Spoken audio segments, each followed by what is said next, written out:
Guys कहानी की शुरुआत इस प्रकार होती है कि हमें एक बहुत बड़ा सा स्कल दिखाया जाता है जिसके ऊपर जो विज़ार्ड किंग खड़े होते हैं।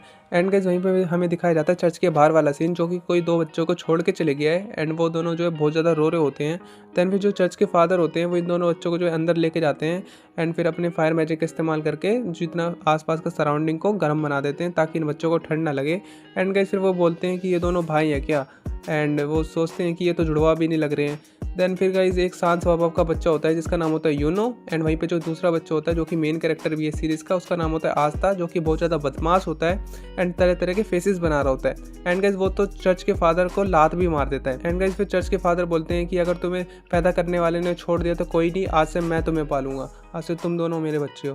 देन गाइज फिर हमें दिखाया जाता है 15 साल बाद वाला सीन, जहाँ पे जो आस्था होता है वो जो सिस्टर लिली को जो है प्रपोज कर देता है और कहता है कि एक दिन मैं विज़ार्ड किंग बनूंगा और तुम मेरी रानी बनोगी। एंड फिर गाइज सिस्टर लिली जो उसे मना कर देती है। एंड गाइज फिर वो अपने water creation magic Holi feast of love का इस्तेमाल करके एक वाटर पंच मारती है उसको। देन गाइज फिर कुछ बच्चे और आ जाते हैं और कहते हैं सिस्टर लिली बहुत बढ़िया किया आपने इसको वाटर पंच मारा। देन गाइज आस्था तो गाइज पीछे ही पड़ जाता है सिस्टर लिली के। देन गाइज वहीं पे जो है फिर यूनो भी आ जाता है एंड यूनो अपना मैजिक का इस्तेमाल करके आस्था को गिरा देता है। देन गाइज आस्था जो है यूनो के पास जाता है और उसको कहता है कि तुम हमेशा मेरे काम में टांग क्यों अड़ाते हो। देन गाइज यूनो जो है आस्था का मजाक बना रहा होता है और कहता है ना तो तुम में अकल है ना तुम्हारी शक्ल अच्छी है, एक तो तुम चीखते बहुत हो और घनचक्कर नंबर 1 भी हो। यूनो कहता है आस्था को तुम में कोई भी एक ऐसी क्वालिटी नहीं है जिससे कोई लड़की तुम्हें पसंद करे। देन गाइज आस्था बोलता है कि हम दोनों जो है 15 साल से भाई हैं और एक साथ रहते हैं, एक साथ खाते हैं और तू मेरा मजाक उड़ा रहा है। गाइज यूनो कहता है कि सिस्टर लिली एक नन है, वो शादी नहीं कर सकती हैं। देन गाइज आस्था जो है चैलेंज कर देता है यूनो को, जो कि यूनो जो है मना कर देता है और कहता है कि मैं टाइम वेस्ट नहीं करना चाहता। देन गाइज वहीं पे जो एक बच्चा होता है मैक्स, जो कि बोलता है कि तुम यूनो को कभी भी नहीं हरा सकते हो क्योंकि इस दुनिया में जो भी होता है वो जादू ही होता है और तुम्हें तो थोड़ा सा भी जादू करना नहीं आता। देन गाइज फिर जो है आस्था कहता है लगता है मुझे अपना सीक्रेट वेपन दिखाना ही होगा। एंड गाइज फिर वो जो है क्रंचीज और सीटअप्स वगैरह मारना स्टार्ट कर देता है। देन गाइज मैक्स कहता है कि हमें विज़ार्ड किंग बनने के लिए शानदार मैजिक चाहिए, ना कि बॉडी। गाइज फिर जो यूनो है अपने जादू का इस्तेमाल करके सारे के सारे कपड़े सुखा देता है। आस्था तो और ज़्यादा चिढ़ जाता है और कहता है कि अगला काम तो मैं ही करूँगा, लकड़ी काटने का। एंड गाइज वो भी जो है यूनो बाजी मार लेता है और सारी की सारी लकड़ी जो है इजीली काट देता है अपना मैजिक का इस्तेमाल करके। देन गाइज मैक्स कहता है कि यूनो का सिलेक्शन तो आसानी से हो जाएगा मैजिक नाइट में। गाइज फिर सिस्टर लिली जो आस्था के पास आती है एंड उसका जो हौसला बढ़ा रही होती है। देन गाइज फिर जो आस्था है वो कहता है कि एक दिन देखना मैं जो विज़ार्ड किंग बनूंगा और जो इस चर्च की मरम्मत भी कराऊंगा। देन गाइज फिर जो चर्च के फादर होते हैं वो कहते हैं कि मेरे चर्च के बारे में कुछ भी मत बोलो। देन गाइज फिर आस्था कहता है चाहे तो तुम यूनो से पूछ लो। आस्था कहता है बताओ यूनो, तुम्हें क्या लगता है इस चर्च की मरम्मत की ज़रूरत है ना। वहीं पे से जो है यूनो चले जाता है, जो आस्था भी गाइज वो भाग के कहीं पे चले जाता है।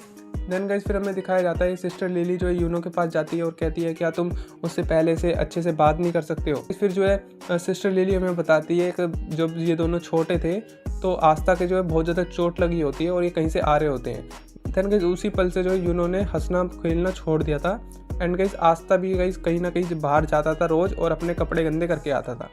देन गाइज यूनो जो है सिस्टर लिली को कहता है कि आस्था को उसके हाल पे छोड़ दो। देन गाइज जो आस्था है वो कहीं पे चले जाता है एंड वहाँ पे जो है गाइज वो एक्सरसाइज वगैरह करना स्टार्ट कर देता है और कहता है विज़ार्ड किंग तो मैं बन के रहूंगा और इन सबको दिखाऊंगा कि मैं क्या कर सकता हूँ। एंड गाइज फिर वही टाइम आ जाता है जिसका जो सब लोग इंतजार कर रहे होते हैं। मार्च का महीना आ जाता है जहाँ पे जो है फायरफ्लाई डेडलाइन हवा में उड़ रहे होते हैं। एंड गाइज यहाँ पे क्या होता है जितने भी 15 साल के बच्चे होते हैं क्लोवर किंगडम के वो जो है ग्रीमवोर टावर में गैदर होते हैं और उनको जो है अपनी अपनी ग्रीमवोर मिलती है। ग्रीमवोर टावर में बहुत सारे बच्चे आते हैं एंड फिर ग्रीमवोर टावर के मास्टर को दिखाया जाता है जो कि बोलते हैं कि ऐसा अभी कोई भी नहीं है जो विज़ार्ड किंग बना हो एंड मैं चाहता हूँ कि तुम सब लोग जो मेरा नाम रोशन करो। फिर जो है वो टाइम आ जाता है जहाँ पे जो सबको अपनी अपनी ग्रीमवोर मिलती है, किसी को छोटी मिलती है किसी को बड़ी मिलती है। एंड गाइज आस्था को ग्रीमवोर नहीं मिलती है तो जो है मास्टर जी से पूछता है मास्टर जी मेरी ट्रेन या फ्लाइट छूट गई है क्या। देन फिर मास्टर जी बोलते हैं कि तुम अगले साल फिर से आना बस से। देन गाइज फिर वहाँ पे जो है बेसिकली यूनो को दिखाया जाता है जो कि उसको मिली है 4 clover leaf. And guys 4 clover leaf जो है शक्तिशाली होने के साथ साथ किस्मत भी चमकाती है। एंड गाइज फिर सब लोग सोच रहे होते हैं कि इस मामूली से लड़की को मिली है 4 क्लोवर लीफ। देन गाइज वहाँ पे जो है यूनो सबके सामने कहता है कि मैं बनूंगा विज़ार्ड किंग। इस जो यूनो के फैमिली वाले होते हैं वो जो है उसकी तारीफ कर रहे होते हैं। एंड गाइज वहीं पे आस्था को दिखाया जाता है कि बोलता है यूनो को मैं तुम्हारा कॉम्पिटिटर हूँ और मैं तुम्हें एक दिन जरूर हराऊंगा और मैं हूँ तुम्हारा राइवल। एंड यूनो कहता है कि अब तुम रहने भी दो। एंड गाइज फिर जो फादर होते हैं वो कहते हैं चलो चलो हमें घर भी चलना है एंड हमें तैयारियां भी करनी है, आज सबको मिलेगी शकरकंदी। देन गाइज फिर हमें दिखाया जाता है एक स्ट्रेंजर को जो कि बोलता है लगा नहीं था कि आज का दिन इतना अच्छा होगा और एक छोटे से गाँव में अनोखे बच्चे मिलेंगे। देन गाइस फिर हमें आस्था का सीन दिखाया जाता है जहाँ पे जो है वो कहता है कि ग्रिमवॉर मिल जाए तो जादू मिल जाता है और मैं इतनी जल्दी हार नहीं मानने वाला हूँ, चाहे 1 साल 2 साल 100 साल या फिर कितने भी साल लगे, मैं एक दिन विजार्ड किंग जरूर बनूंगा। गाइस वहीं पे जो 2 बच्चों को दिखाया जाता है जो कि बेसिकली बहुत ज़्यादा जले हुए होते हैं यूनो से, क्योंकि जो सारी की सारी लाइमलाइट जो है बेसिकली यूनो चुरा लेता है। गाइस उन दोनों में से एक बच्चा जो है फायर मैजिक का इस्तेमाल करता है यूनो के ऊपर, देन यूनो जो है गाइस उसको ख़त्म कर देता है बिना ग्रिमवॉर मैजिक के इस्तेमाल किए हुए। देन गाइस वहीं पर जो एक चैन आती है दूर से जो कि इन दोनों बच्चों को दीवार से जकड़ देती है और चिपका देती है, एंड उस जादू का नाम होता है बाइंडिंग आयन।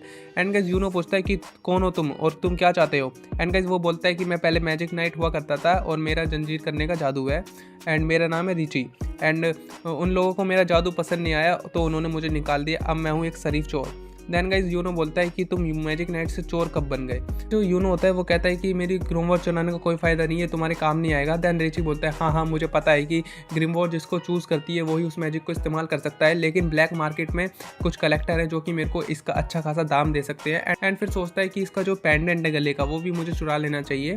देन गाइस वहीं पे जो है फिर आस्था आ जाता है एंड कहता है कि क्या चल रहा है यहाँ पे ये सब, और एंड यूनो की ग्रिमवॉर तुम्हारे पास क्या कर रही है, यूनो की ग्रिमवॉर तुमने छीन ली, तुम्हारी इतनी हिम्मत। देन रिची बोलता है तुम तो वही चूजो है ना जिसको आज कोई भी ग्रिमवॉर नहीं मिली, चूजो को इतना हवा में नहीं उड़ना चाहिए, मैं तुझे एक अच्छा सबक सिखाऊंगा। देन गाइस आस्था जो भागकर उस पर हमला कर देता है अपने पंच से, बेसिकली रिची हमला कर देता है डांस ऑफ पिटलेस फाइबर, जिससे जो है गाइस आस्था को बेसिकली वो चैन में जकड़ लेता है। देन गाइस आस्था सोचता है इतना धांसुड़वार और बोलता है कि बाहर के जादूगर इतने ताकतवर होते हैं क्या। रिची बोलता है कि मेरी जो जंजीरें हैं वो हर किसी का जादू भाप लेती है और तुम तो बिना मैजिक के पैदा हुए हो, लगता है यही चीज़ तुम्हें अनोखा बनाती है। देन गाइज आस्था बोलता है कि मैं चाहे कितनी भी मेहनत कर लूँ मैं कभी भी जादू नहीं कर पाऊंगा। एंड गाइज फिर जो रिची बोलता है कि तुम्हारा जीनियस दोस्त भी तुम्हारा मजाक उड़ाता होगा। देन आस्था बोलता है हाँ बात तो सही है, इसलिए 4 क्लोवर लीफ ने यूनो को चुना। गाइज रिची आस्था को कहता है तुम जैसे लूजर को तो मर जाना चाहिए जो कि बिना जादू के है और तुम्हारी किस्मत में सिर्फ हार लिखी है।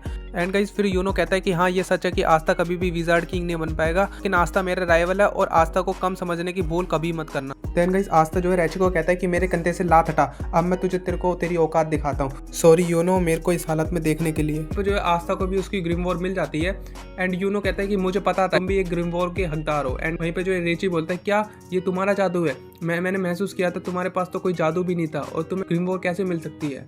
एंड गाइस आस्था को मिली होती है 5 क्लोवर लीफ, जहाँ पे हमें बताया जाता है कि क्लोवर की हर लीफ में कुछ ना कुछ समाया हुआ है। फर्स्ट 3 लीफ जो है विश्वास, उम्मीद और प्यार को शो करती है, एंड जो चौथी है वो लेकर आती है अच्छी किस्मत, एंड जो 5वीं है उसके अंदर है डेविल यानी शैतान।